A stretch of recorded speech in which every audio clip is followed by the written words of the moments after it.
Welcome back to BWO Daily, your source for news in sports entertainment and the world of professional wrestling from you boys at Busted Wide Open. My name is Nick Howell. And I am Sir Ian Dangerous. And today we have to talk about the fact that we've got a couple of wrestlers out there teasing some dream matches for us, Nick. That's not all we have to talk about today, but let's do this first because these dream matches sound salacious. They sound delicious. Edge was on Peter Rosenberg's Cheap Heat podcast for ESPN when he said, he was being asked about what matches he would like to have now that he's back. And of course, the list in our minds is very long. It's pretty much Edge versus everybody. Let's make up for lost time. But he said there's Rollins, that's a gimme. There's AJ Styles, a guy like Cesaro, a guy like Shinsuke, Matt Riddle. He says, I look at a guy like Ricochet. Oh my God, I die to get in the ring with him. My heart.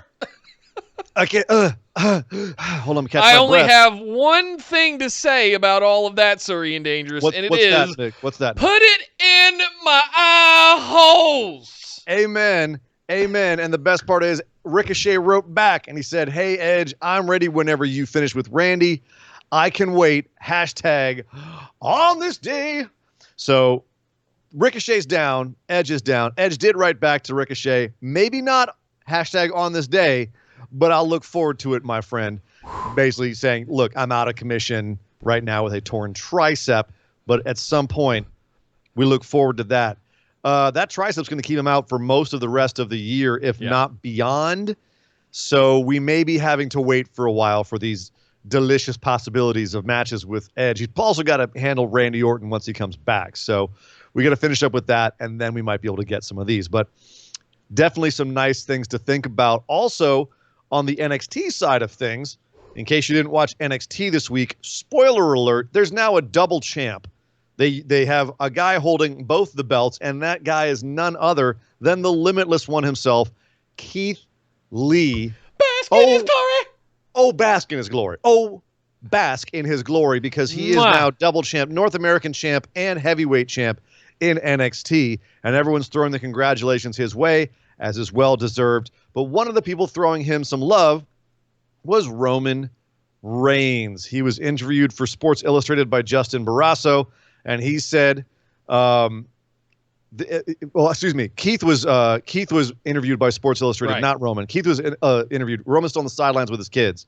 Keith said, Roman doesn't get enough credit for what he means to this sport, and he went above and beyond to make that moment. The simple gesture of our fist bump, he turned that into magic. Of course, he's referring to the moment at Survivor Series last year where he was in the ring in the last little bit of the Survivor Series with Roman Reigns, and they made the big moment out of that. He said, the simple gesture of our fist bump, he turned it into magic. That was the start of something very special for me. He is such a superstar that he made that moment overshadow everything else that happened in that match. And that was a hell of a match, by the way, a little insert. And he says he won't forget it. So Roman, however, took to Twitter to say, congrats on one hell of a journey, Keith Lee. Still a ton of work to do, which I know you already know. Keep killing it and representing. I definitely still want that one-on-one champ. Fist emoji. I wonder if it was like a fist bump emoji or if it was like a long, slow, putting the fist out there emoji. Superman punch. No. Just like a long, like kind of leaving it hanging there.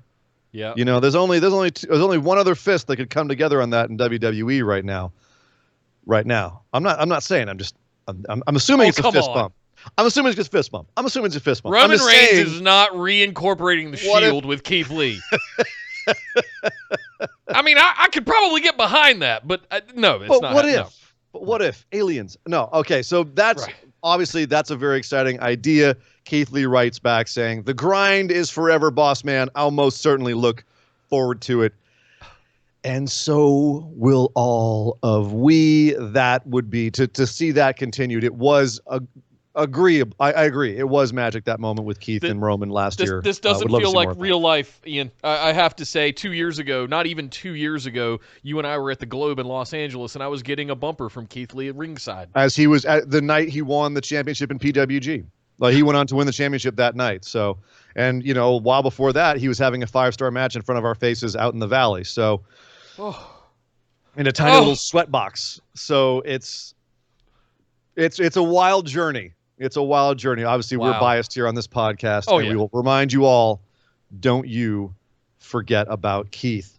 But one other thing that you shouldn't forget about is the fact that AJ Styles has some beef with Paul Heyman. And this was rumored for a while that AJ went to SmackDown because of Paul's influence on Raw.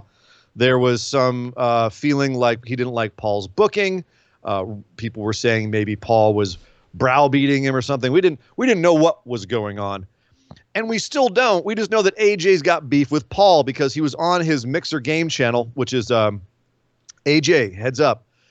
That's going away in 2 weeks. You might want to find a new platform.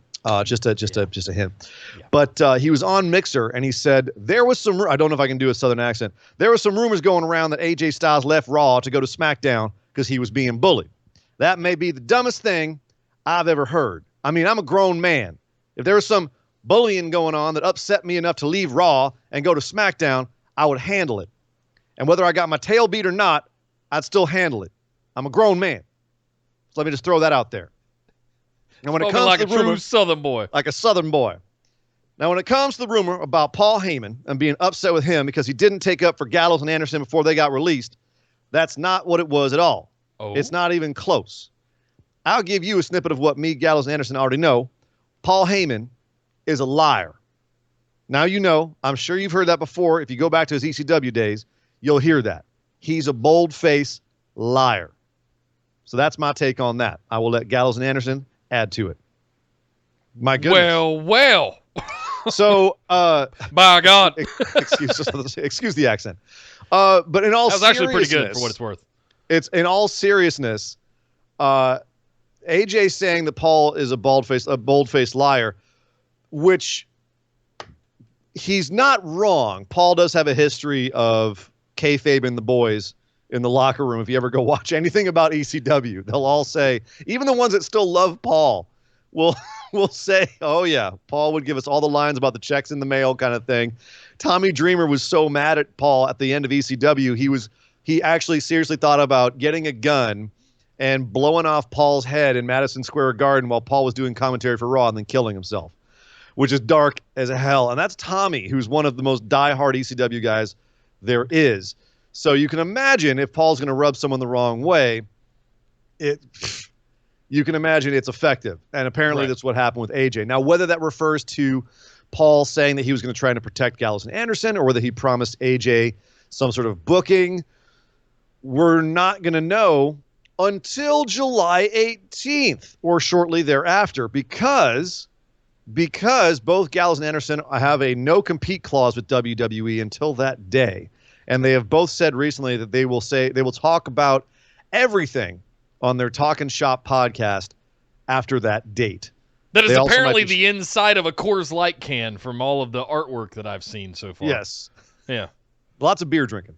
Yeah. But at any rate, tune into the Talkin' Shop podcast or tune in right here because we'll tell you what they say on that show once that gets released, because obviously some very salacious stuff happened there.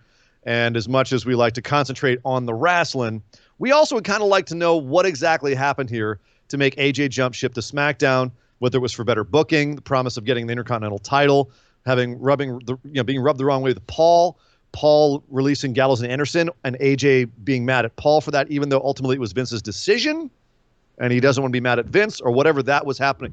There's a lot. And then Paul summarily being fired because of it, maybe? Paul's gone. Maybe because of AJ, maybe because of Vince didn't like his booking for months. There's a lot that's still out there that is, at this point, nothing but speculation. And we don't want to get into speculation, merely to say that AJ's calling Paul a bold-faced liar, which is strong words in and of itself.